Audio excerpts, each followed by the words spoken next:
The first body was found under sodium light behind a municipal parking garage, a neat footprint of blood on the concrete, like an accusation. No sign of a struggle, no weapon, only a gray swatch of fabric folded into the dead man's palm and a small card taped to his forehead. For sale. Price. A city. Detective Jonah Keene read the card twice before he let his mouth form the word that had already been whispered across precinct radios: vigilantism, and then closed the notebook because the pages felt too small for what the city was becoming. He had been a cop long enough to know the difference between theatrics and design. This was design. The victim was Elias Ward, a soft-faced procurement officer who'd signed off on municipal contracts without asking too many questions. The city always liked to call those questions gaps. Jonah watched the rain gather in the skid marks on the asphalt and felt the familiar weight of the job settle in his shoulders. If someone was cleaning house, they were doing it with a compass and a conscience that didn't belong to the law, he thought. And the thought made his hands itch for the sort of justice the badge was supposed to deliver, and rarely did. The second scene provided a pattern that wasn't purely random.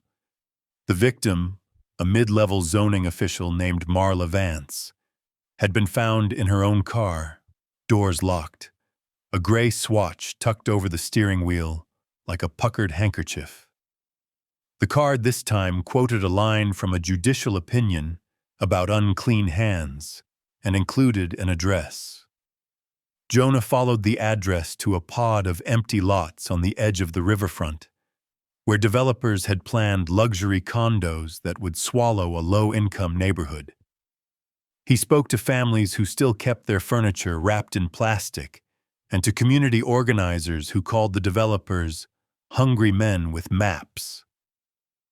"Whoever left those swatches knows the city better than we do," Jonah told his partner Anya, while they crouched under an overpass and watched a row of gentrified lights blink like distant harbor buoys.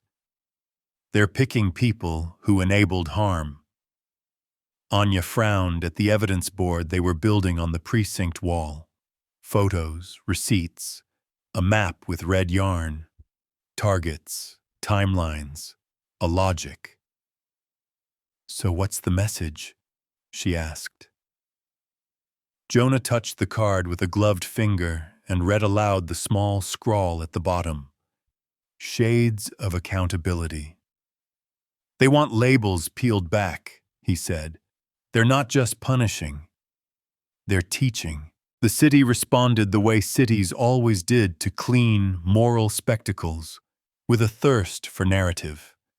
Officials denounced the killings and promised more police, then passed statements about due process through press chairs before their lawyers could taste anything. Protesters took to the streets with signs that read "justice, not revenge," while others left bouquets at scenes and called the killer a necessary correction.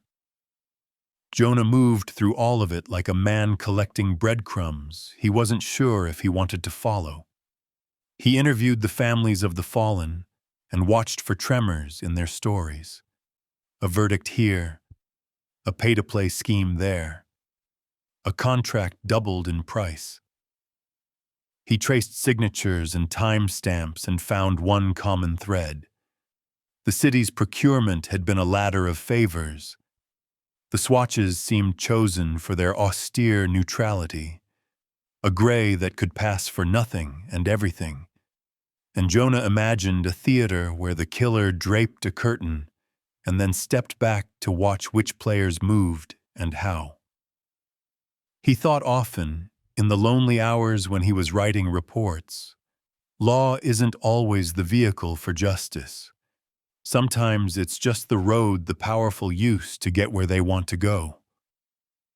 Those were dangerous thoughts to keep in a cop's head, but they kept him honest about the difference between what people wanted and what he could give them. Clues were the vigilantes' language, and their grammar tightened as the killings continued. Each swatch had a microscopic stitch pattern that matched a supplier used by only one company, a laundering front that funneled funds to shell corporations. Each card quoted legal maxims that read like lectures and ended with addresses leading to the homes of officials whose signatures enabled the city's worst contracts. Jonah found himself in basements and backyard sheds, in municipal archives where bureaucracy kept secrets in neat cardboard boxes, in the hollows where paper became proof. He tapped sources in finance and public works, and slowly the map filled with names that spelled a kind of city-wide corruption. A web of developers, consultants, and officials who shared dinners and bank accounts and, apparently, moral opacity. It was methodical. Whoever orchestrated it wanted the corruption found, not hidden. Wanted exposure to be the punishment rather than the state's slow and legal strangulation. Jonah's captain, a pragmatic man named Connors, demanded arrests. Jonah wanted evidence that would make arrests stick. "We can't let some judge of vengeance play our role," Connors snapped in one meeting. Jonah thought of the family on the riverfront and the way they had been priced out. "What if the judge is right?" Jonah asked. The question landed in the room like an uneven step. Connors didn't answer, but his eyes had something like a verdict in them. Jonah found a break when the vigilante slipped up. A surveillance camera at a dry cleaner's caught a blurred exit where two people left together, one with the same gait as a public records clerk he'd once interviewed for a paperwork audit. Jonah traced the clerk, a man named Victor Hale, and discovered a ledger in his home with numbers that doubled in ways that suggested laundering. When Jonah went to question Victor, he found a house layered in gray swatches pinned to the walls like a confession. Victor wasn't the killer. He was the middleman, the one who'd stitched the fabric of favors and disguises into something saleable. He spoke, halting and tired. "They were supposed to know better," he said, voice thin. "They made choices, and they thought it was business. But they took our homes. They took my wife's clinic. Someone had to stop them." Jonah listened, and when Victor's hands shook and he said, "You don't understand what they did to us," Jonah felt something in his chest twist. "I did not understand enough," he admitted to himself, and the admission felt like a chisel opening a seam. He had been trained to separate sympathy from procedure. Victor's ledger forced him to reconcile the two. The trail narrowed. It wasn't random cruelty. It was retribution with a map. The vigilante made the next move in public, and the city held its breath. During a televised ribbon cutting for a downtown redevelopment, the mayor's speech was interrupted by a feed projected onto the arena's glass facade. A compilation of documents and transfers, names and dates, exposed like a band's tour visuals. The crowd's murmur turned to a roar. In the projection's corner, a hand placed a gray swatch atop a ledger and left a card that read simply, "Shades Proof." Security rushed and blocked cameras, but not before the files were copied, shared, and threaded into social timelines. The mayor's face went from composed to paper-thin as audiences scrolled and the protesters outside burned effigies. Jonah stood watching from a press pen, knowing that the bombast of public exposure would force the city's institutions to react. Institutions were designed to preserve themselves when scandal erupted. Part of Jonah hoped for that preservation to include indictments. Another part was terrified of the law's clumsy retribution and the vigilantes' moral certainty.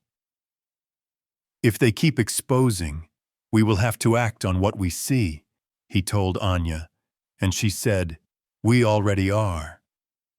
Yet watching the video felt different from being the man who had to arrest the person who placed the swatches. If he arrested Shade, Jonah knew the city would breathe easier in one sense, and in another it would be the quiet of a wound stitched shut without tending the infection beneath. Confrontation came not in a shootout, but in conversation, in a dim storage room near a riverboat where the vigilante had staged a meeting for Jonah, perhaps knowing the detective would be careful, perhaps because they wanted a witness who could carry their truth forward. Jonah went alone. He arrived to find a woman, not a stereotype of rage, but a quiet, tired person with ash-gray hair and eyes like coal. She called herself Mara, and her manner was precise as if she had once been a teacher. "You're the detective," she said. "I wanted you to see why." Jonah watched as she unfurled a binder of court transfers, photos of families evicted, invoices that bore signatures. She spoke without flourish. "They made these decisions in rooms where no one had to see the faces getting hurt," she said. "I used to work for one of those firms. I thought there were rules. I watched them break those rules over and over, and then apologize in public with good haircuts and worse compromises." Jonah tried to process her, to reduce her to motive and opportunity. But her voice did something else. It made the ledger feel like a body. "So you killed them?" he asked, because the precinct had already called her a murderer in a dozen ways on the radio. Her laugh was small and bitter. "I made them pay attention," she said. "And where killing wasn't necessary, I left the proof to do the rest." She quoted lines he had seen on cards, not as slogans but as confessions. "This isn't about whether they're guilty," she said. "It's about whether the city remembers that laws are for protection, not protection rackets." Jonah thought of the officers he admired who still believed in the system, and of the families who had been priced off the map. He felt the division between oath and empathy like a bruise. They did not end with a neat arrest. Jonah left Mara in cuffs because the law was the instrument he had sworn to use, and he carried the weight of that decision like a second night shift. The public reaction was combustible. Some people hailed Shade as a hero. Others called her a terrorist. Prosecutors argued that her actions were premeditated and violent. Activists argued they were inevitable. In court, evidence poured like rain: ledgers, transfers, witness testimonies, and prosecutors used Shade's displays to push for charges against officials whose papers she'd exposed. The city convulsed with indictments, resignations, and a scattering of guilty pleas. Jonah watched as men who once negotiated municipal fate in backrooms found themselves on the stand, and for a time the law looked like flame instead of tinder. He kept thinking that the law had finally, in some blunted way, done the thing Shade had forced it to do. But justice's pace was jagged and incomplete. People who'd lost homes could not simply move them back. "We couldn't have gotten this without her," Anya said once, and then hedged. Jonah nodded because she was right and because he had arrested the hand that had forced the city's eye to open. Months later, Jonah found a gray swatch pinned inside his locker with a single card. "Shades are many." This was one. He turned the fabric over in his gloved hands and felt the roughness of its weave. He thought of Mara, of her reasons, her method, her conviction, and he thought about the city grinding slowly toward a different equilibrium. The indictments had made some changes. New oversight committees were formed. A few honest contractors emerged to bid on projects with transparent ledgers. But shadows remained at the edges of council chambers and in the pockets of people who knew how to wait. Jonah hung the swatch on a tack in his office, not as a trophy, but as a reminder of what happens when systems fail the people they are meant to protect. We are all composed of shades, he thought aloud once in the quiet, and vengeance is just one color. He did not know whether Mara had escaped a conviction or had become a martyr, but he knew the city had been changed by her arithmetic of exposure. The final card, one he had not found until weeks after the trials, read only, "Look closer." It suggested the game was not over, that a different shade could take up the palette. Jonah sat back, palms flat against his knees, and for the first time in a long time contemplated a future where his job was not just to respond, but to prevent. The swatch on his wall was gray, but it had edges. He would watch them,